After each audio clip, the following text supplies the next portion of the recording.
Hey everyone, just want to do a quick recap video from the second National Walleye Tour event on Lake Oahe in Mobridge, South Dakota. Just got back the other day from the nice long 1,300-mile trip across the great country that we live in. While out there, just wanted to kind of give a quick overview of what I was doing, what worked for me, what didn't work for me, and a little bit of my thought process into what went into fishing that tournament. So obviously, Lake Oahe, I'd been there one other time previously, back in, I think it was 2021 or 2022, for the National Team Championship, which was in August. So August and May don't really correlate too much with locations of fish and the type of fishing we were doing. Nothing really correlated from that. So luckily I was blessed, and my wonderful fiance lives in Pierre, which is about an hour and a half south of Mobridge. So I did go out right after got home from the Michigan first National Walleye Tour and spent some time on the water pre-fishing while out there on the weekends and stuff. When I got out there, water temperatures were cold, fish were still spawning. Not a whole lot I could learn in the first couple weeks that I was out there on the weekends, going out with the family. When the weekend before the official pre-fish started, I did go out and went out of like the middle portion of the lower half of the boundaries.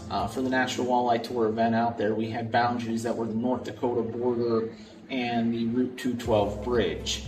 From what I'd been reading, what I'd seen, people I'd talked to, sounded like most of the numbers of fish were going to be further up north, from Mobridge up to the North Dakota line, but the bigger fish were probably going to be from Mobridge down to the 212 bridge. So I kind of tried to focus my efforts and my energy in that area. Got out there and was gung-ho on the forward-facing sonar, as that's the thing that won the last tournament on Erie, won the last Masters Walleye Circuit on Oahe. It's just usually the thing, the ticket on Lake Oahe, really in all of walleye fishing now. First few days out there of my official weekend before pre-fish, spent a lot of time shallow. Went out, looked deeper, wasn't seeing much anything out deeper than 25, 30 foot of water. Even whenever I got into that 30 foot of water range, there was a ton of bait. And Lake Oahe is just full of bait, multiple different types of bait, multiple different areas that the bait is set up. Knowing Lake Oahe is a big reservoir, I knew that wind was very dependent on where the fish would set up, so I was kind of fishing those wind-blown points, wind-blown shorelines. I did catch three legal walleye that day. I was casting, mainly casting a 4-inch Berkeley flat nose minnow and a jig and a crawler. That was not the ticket to put fish in the boat, as I spent 12 hours out there to catch 3 legal walleye. My first official day of practice was the Friday before the event. I launched at Whitlock Bay. I was one of only a few guys that were down there, so kind of told me something right off the start, but went out, fished around in the bay some, saw fish. There was definitely a ton of walleye in the system. First cast on one point with a flat nose minnow, and I caught a nice 19 and a half, 20 incher that weighed almost 3 pounds. And I'm like, okay, this could be something. Big school of fish there, continued to cast on, couldn't catch another one. Moved out into the main lake, went out into like 50 foot of water, was poking around on the forward facing, saw a nice big mark, casted a shiver minnow to it. It read the script, jigged it twice, fish came over, hammered it. It was actually my biggest fish of the pre-fish and the tournament. It was a 23 and a half incher that weighed almost 5 pounds. So I thought maybe I had something to work off of there, let the boys know, on the team, hey, I just got our first over, as they were struggling to just, get anything figured out the first couple days out there as well. 50 foot of water, shiver minnow, read the script, boom. They weren't able to replicate it, and I wasn't able to replicate it the rest of the day. As anyone who knows the Dakotas knows, it's always windy in South Dakota, and the wind continued to pick up throughout that day and just was relentless for the rest of the pre-fish. That was on Friday. Saturday, kind of did the same thing, looking in areas around Mobridge for fish to jig. Looked out in the trees, saw some, lots of bait, few fish, not a lot of fish in the trees. Looked at that, 30 to 50 foot range, a lot of fish again, not very bitey. So that was on Saturday. Moved into Sunday. We talked to team headquarters there Saturday night. We talked about it, and we heard about a lead core trolling bite, and that's my bread and butter. Grew up fishing lead core. That's what I learned how to catch walleye on once I graduated from the drifting on Pymatuming Lake to actually competitively fishing in the tournament series. It was all lead core trolling. So went out on Sunday and started trying to put together lead core trolling bite, trying to figure out areas that was holding fish. Went north of Mobridge, caught a lot of fish, probably caught 15, 20. Most of them weren't even legal. I think I caught one 15.5 incher all day. Andy and Austin were able to have some good luck trolling lead core and catching legal fish. So I don't know if it was just the area I was in, something I was doing wrong. I'm not sure.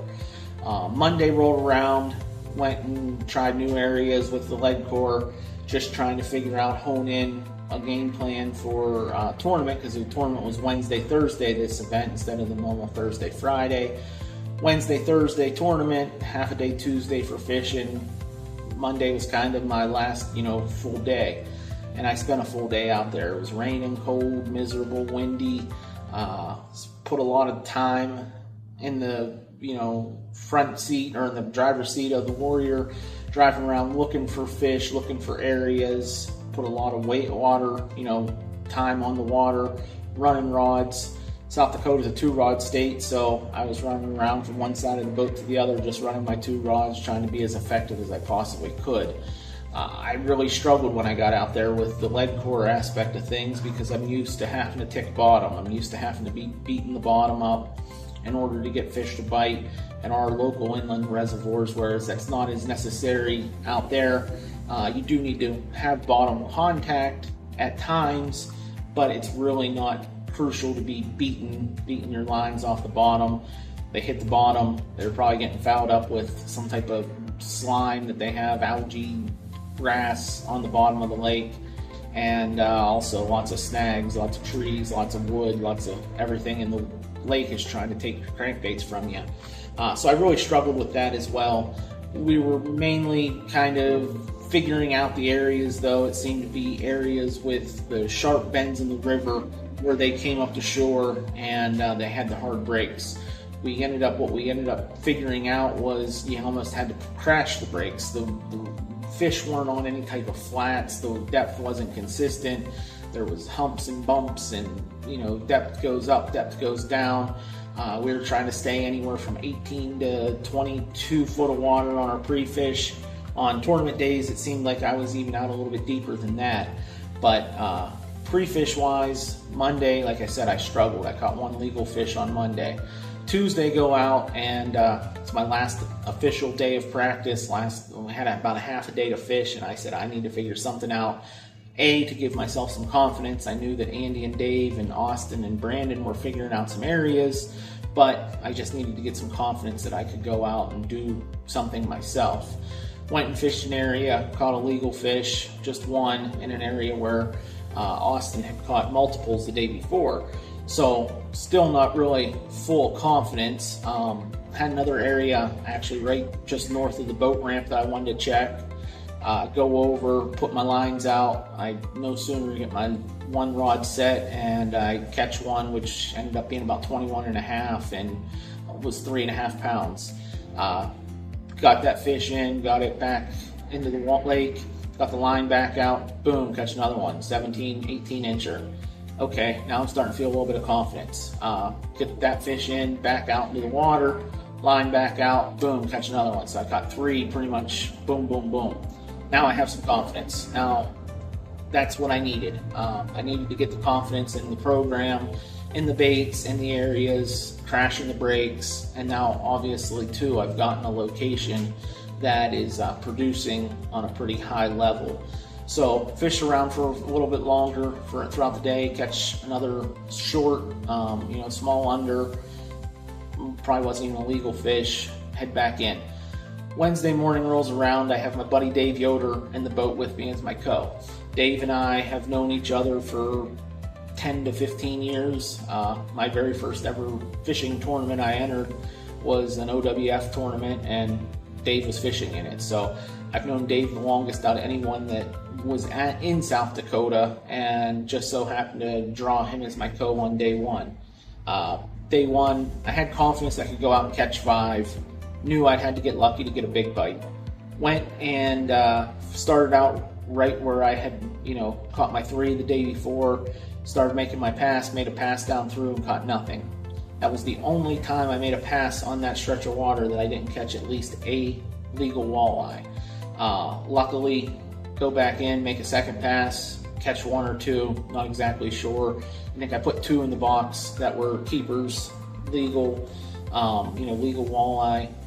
I did catch 1 on my 3rd pass, I believe that was like 20 1/4. Lake Oahe has a slot limit of 20 inches, so you're allowed 2 fish over 20 inches, and then the rest of your fish have to be under 20 inches. They have a 4 fish limit, and there's no culling allowed in South Dakota.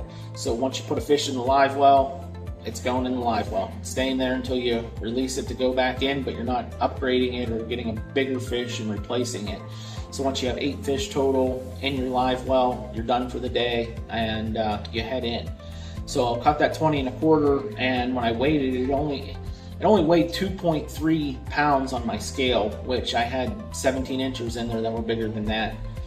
I don't know if my scale wasn't working right. I weighed it 3 different times and it said 2.3 every single time, so I'm guessing the fish was just a skinny 20 1/4 inch fish, and threw it back. Ended up getting 4 fish in the live well on those passes, and the bite was kind of getting slower. Boat traffic was getting more. Had some more areas up north that Austin and Andy had caught fish, so I figured I'd go check them out. Plus, south wind, the wind was really starting to howl. When you get a south wind on Lake Oahe, current goes from north to south, wind comes from the south to north, creates bigger waves, and makes boat control very difficult. Ran up north to a spot where Andy had caught some fish, and made a pass through there, caught 1 catfish.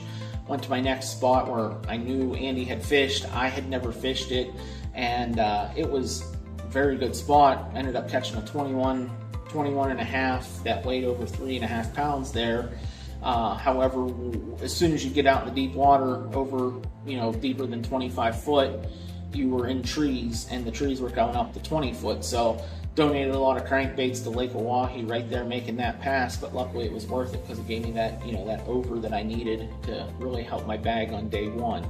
That was the last fish I caught that went in the box. Caught a few more on another pass up north. They weren't bigger than anything that I had. Ran back down south to my starting spot, made a pull through there. Caught one that was not able to help. Went to another area near the boat ramp, made another pass, caught a fish that didn't help, went in for the day. Day one, I had a little over 12 pounds, and I was ecstatic with that. Especially after my first event on Erie, it wasn't the best. So having a 5 fish limit and being above middle of the pack definitely made me feel good. I was sitting in 56th place after day one with my 12 1/2 or a little more than 12 pounds. I don't remember exact weight. And I was, within check cashing range. I knew that, and I also had gained a ton of points. So that made me feel great.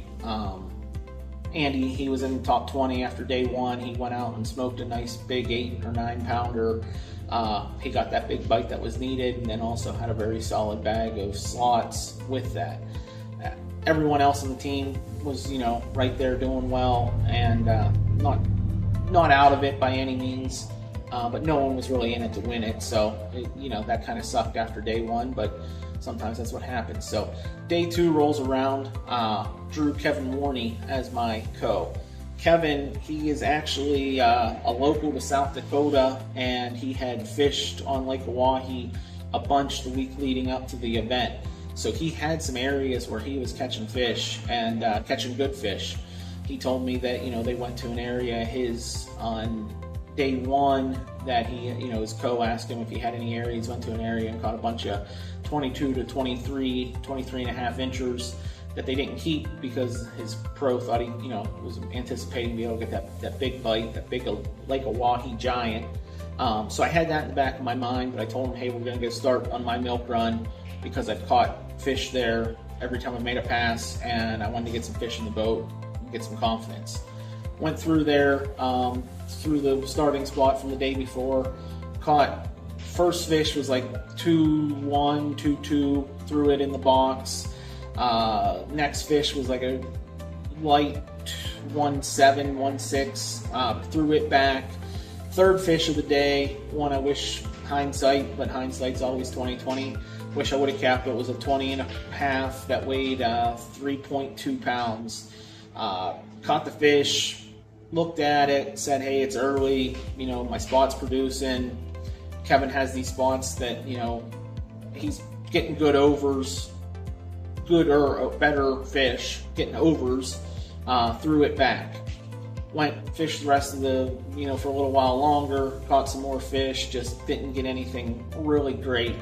Ended up getting 4 fish in the box, went down, caught a heartbreaker of a pike, probably the biggest pike I've ever caught, probably about 12 or 14 pounds. I was really thinking it was going to be that walleye that I needed to really push me up in the standings, but unfortunately it wasn't. Had 4 fish in the boat, all from like we had 1-7 because I was starting to get a little nervous, figured I better throw one in the boat whenever it came in, threw it in. 5th fish on that spot there that we kept was 21 and a half. Didn't weigh it. I'm guessing it was 3.5 plus pounds, probably even closer to 4. That gave me 5 fish. Once I got the 5th fish in the boat, it was probably right around noon. I said, Kevin, let's go. We need a big bite, or a bigger bite. We kind of know what we're going to get out of this area. We might be able to squeak another 20 and a half, 21 out of here. But for the most part, the 22 plus inch fish isn't here. I haven't seen it in 3 days of fishing. Ran down south, about a 10-15 mile run. Warrior ate them up like she always does. We were running into a 3-foot chop on Lake Oahe, right into them. Cruised down there 30, 35 mile an hour. Trim tabs down, motor trimmed down, just let her eat. Got down there, got set up, made a long pull on the western shoreline at an area that, I fished previously, didn't catch anything. I know Andy and Dave had caught some fish there, made a long pull through there, and didn't have any luck, no success. So Kevin said the other spot that he had fished, a good bit in the week leading up to it was on the eastern shore. So we picked up, ran over there. He said there's 2 trees in the water, get south of them 2 trees, troll up on the inside of them, then we're gonna hit a point and run that out. We no sooner hit that point and my inside rod went off, and it was a nice big fat 2.9, 19 and a half incher. Went in the box, obviously. That upgrades a 1.7 that I had. Go a little bit further up the way, and Kevin catches the absolute perfect slot fish. It was a 3 plus pound, 19 and 7/8 walleye. We thought it was an over. We thought it was going to be our 5th over, or our 2nd over, which would have been our 7th fish total, and we were probably done then anyway because we would have had 2 overs and 3 slots that were 19 plus inches. But it wasn't. It was a slot, so it goes in the box. And I knew at that point in time that my day 2 bag was better than my day 1 bag. Not sure exactly how much better. Had a little bit of time left. Ran back down. Made another pull up through there, hoping to get lucky to get one of them 22, 23s that could have, pushed me up even higher in the standings. But it didn't happen. So run back in, go back in, know that I have a better bag on day 2 than I had on day 1. Was hoping that I had enough to, push me up in the standings higher, get me more points, because that's the name of the game for me, at least, is points right now. Got to dig out of that hole I put myself in on Lake Erie, try to make the championship, try to make next year. Go in, weighed 15-12, which I was ecstatic over.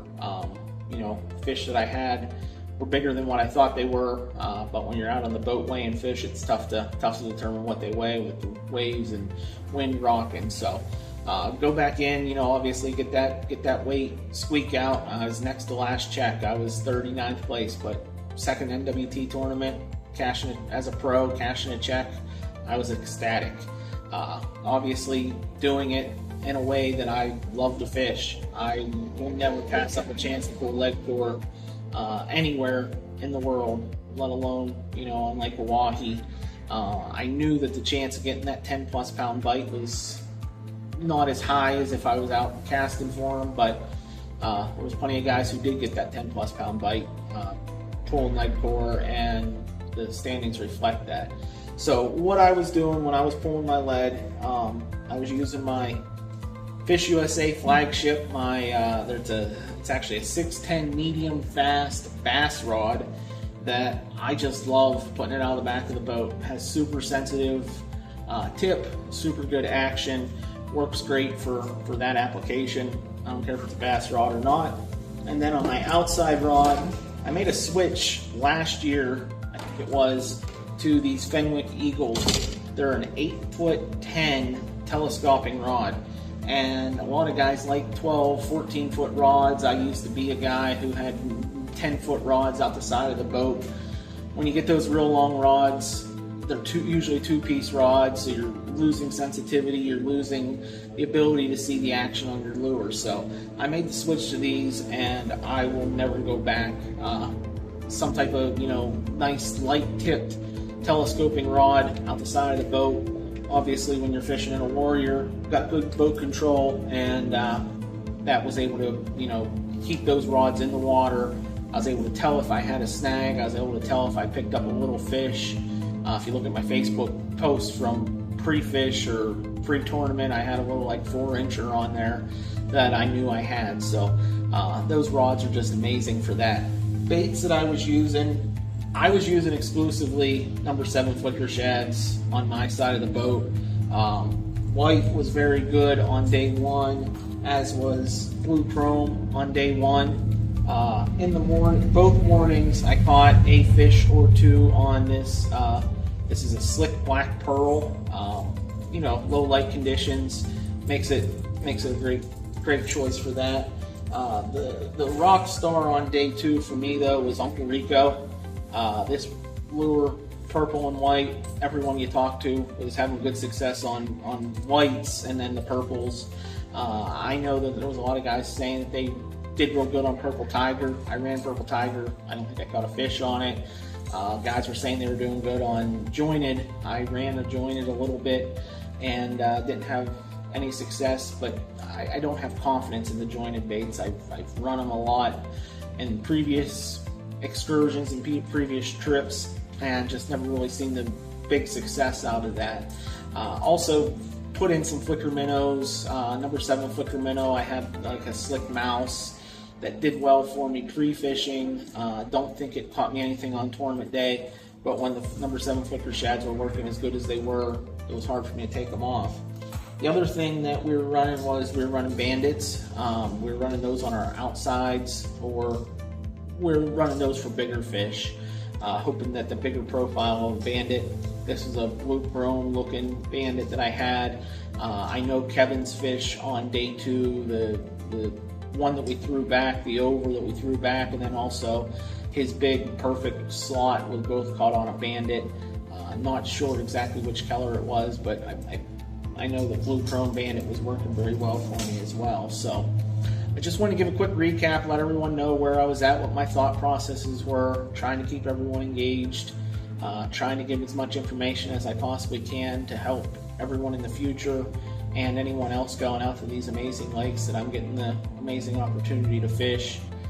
As always, I want to thank everyone who supports me, all of my followers. I want to thank Fish USA, want to thank Warrior Boats, CRS Roofing, Bauer Specialty Service, All Weather Seamless Gutters, Dave Kane Appraisals, Matt Barzik's Allstate Insurance, and Walker Outdoors. I know that, I don't do a lot for you, all of my companies right now. I'm hoping to continue to build everything, build relationships, build brands, and hopefully be able to continue to grow this. Hopefully I can have a good tournament, next one on Escanaba or Gladstone, Big and Little Bay to knock. Going to try to keep building off of this momentum.